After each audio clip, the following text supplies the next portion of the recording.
What are some of the therapeutic benefits of MDMA? So MDMA is, I want to say, primarily and maybe only used or experimented for PTSD. And the idea is that, big misconception.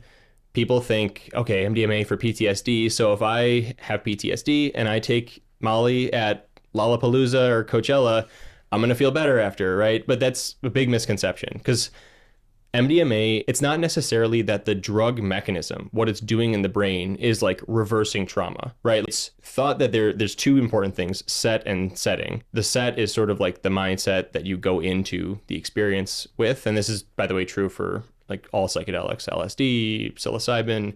You need to go in this mindset of like, I'm going to heal.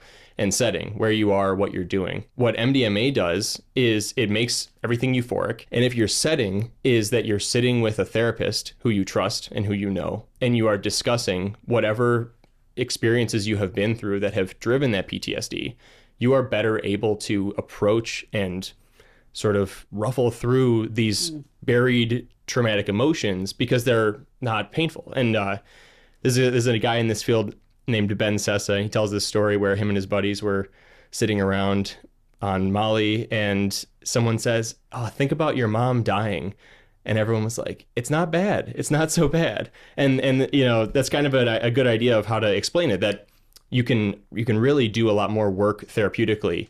So like I said, going to Coachella isn't the right setting. I mean, the reality is if you look at the clinical trials where people with PTSD have taken MDMA and been tracked and put in that right setting, it's unbelievable. The remission rates are super high. It is very clearly effective if administered properly, and the patient experience is the right one. And then MDMA allows you to access these memories or this experience and revisit it in a more empathetic or softer way. Yeah, I mean, there's also evidence that MDMA turns down amygdala activity, right? So you think about the amygdala as like this alarm system that is kind of protecting you from revisiting something that was horrifying, right? So anytime you get close to it, the alarm sets off in your brain and you are shrinking away from that thought because it's just too painful to go anywhere near.